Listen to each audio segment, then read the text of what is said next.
Hey everybody, Nick Espinoza, your chief security fanatic here, and today we have to talk about Elon Musk, because I'm asking the question, is he a visionary or is he a scam artist? Let's get to the bottom of this one. There you go. This is going to be interesting. So I think, like I said, this is going to be interesting, and this was actually inspired by a BBC article that was recently posted that really isn't related to Elon Musk, but the title of the article itself got me thinking about this. I've heard a lot of debate on Elon Musk over the years. I'm going to weigh in.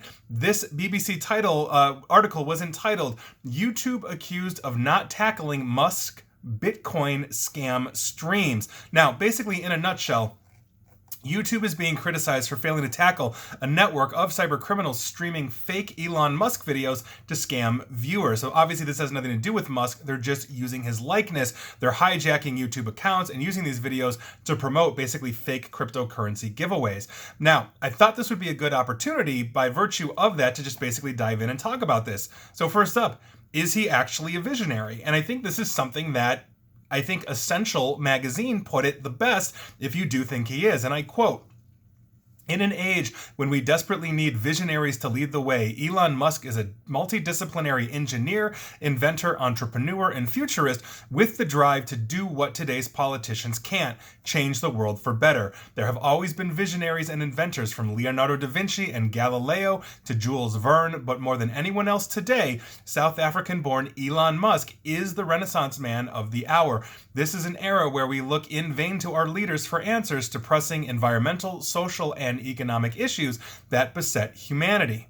Now, essentially, their entire premise here for Essential Magazine is that he indeed is. And think about the companies he's most known for in the last decade or so. Tesla, SpaceX, The Boring Company, and some others. These companies have basically created new market niches wherever they've gone. Tesla, for example, brought electric vehicles into the mainstream by making them desirable. Nobody wanted to buy a Nissan Leaf. The thing was hideous. Tesla, not so much. That's what we're talking about. SpaceX helped the world realize that private sector could basically travel into space and also improve satellite internet, as SpaceX is currently doing with that. The Boring Company is looking at building hyperloops. They're looking basically and hoping to allow us to travel underground to mitigate congestion from crowded roadways, all those kinds of things, as well as other things that the Boring Company is doing. But Musk didn't start Tesla or the technology behind it. Martin Eberhard and Mark Tarpenning did back in 2003. And Musk basically bought the largest stake in 2004 and then became their CEO in 2008.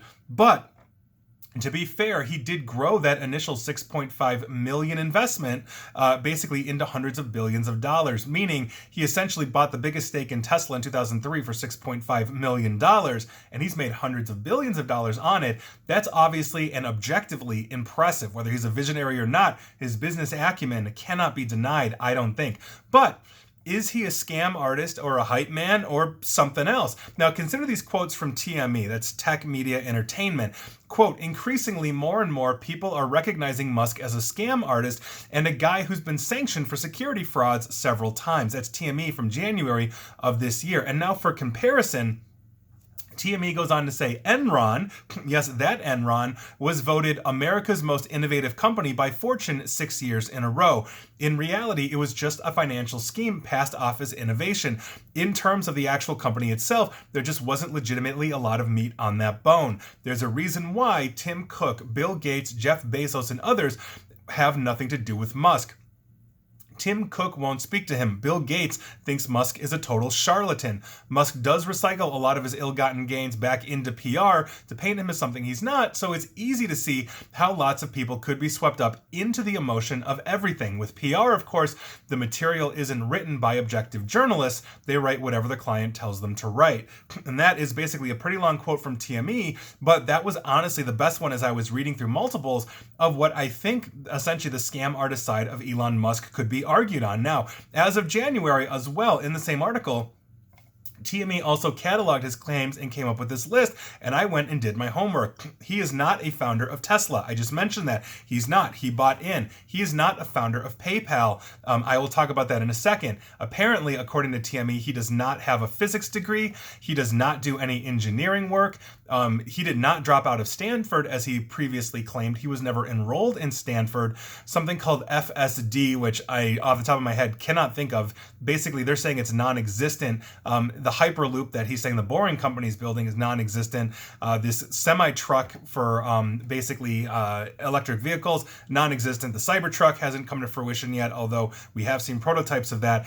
He's also claiming on building a robot. That hasn't come to fruition. The Roadster 2, which replaces the original Tesla Roadster, which still is a cool looking vehicle today, still, again, non-existent. Now, as I mentioned, I'm really not worried about the product side of, obviously he's going to hype products. We've also seen basically scams, or people believe that these are scams, or he's talking about Dogecoin or other cryptocurrencies.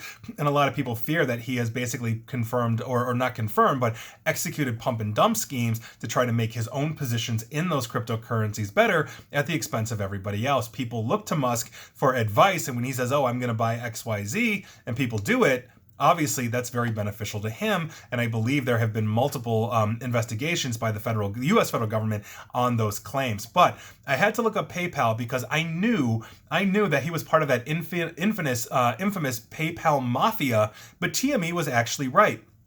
I did my homework on this. PayPal was originally established by Peter Thiel, now of basically political fame, Luke Nosek, and Mask Levchin in December of 1998, and it was founded as Confinity. Now, in March of 2020, so about a year and a half later or so, Confinity merged with X.com. That was an online financial services company that was founded in March of 1999 by Elon Musk. Elon Musk was then replaced by Peter Thiel as CEO of X.com, which was renamed PayPal in 2001 and then went public in 2002. So the original core of PayPal was Confinity, basically created by three individuals. Musk eventually was brought in as they merged, but he was not a founder of PayPal as he claimed. Again, you could split hairs there. That is simply what the record states. Also, for Musk in 2018, he also tweeted this out, and I quote, this is Elon Musk's direct tweet. Please consider this a commitment that I will fund fixing the water in any house in Flint that has water contamination above FDA levels. No kidding. That was essentially around when Flint, Michigan broke, having horrible water. It was killing its citizens. It's absolutely a horrific situation, which I believe is still going on today, as the government, I believe, is attempting to fix or improve the water in Flint. But as far as I could find, as far as I could research, that never happened. Meaning, he hyped this up, he got involved in this, and there it's a huge problem. Also, there were other things as well that basically shed him into a negative light. There were a whole bunch of children that were trapped down in a cave. Basically, Elon Musk, rather, decided to give one of their submersible submarines from one of his companies. That didn't work out in some way, shape, or form, and then accused one of the people actually rescuing the children of being a pedophile. Like, all these different kinds of things that I found. So, is he a visionary? Is he's created these massive companies or bought into these companies he didn't found or engineer? Or, is he a scam artist? Is he hype? You tell me. I don't think you can doubt that he's got good business acumen.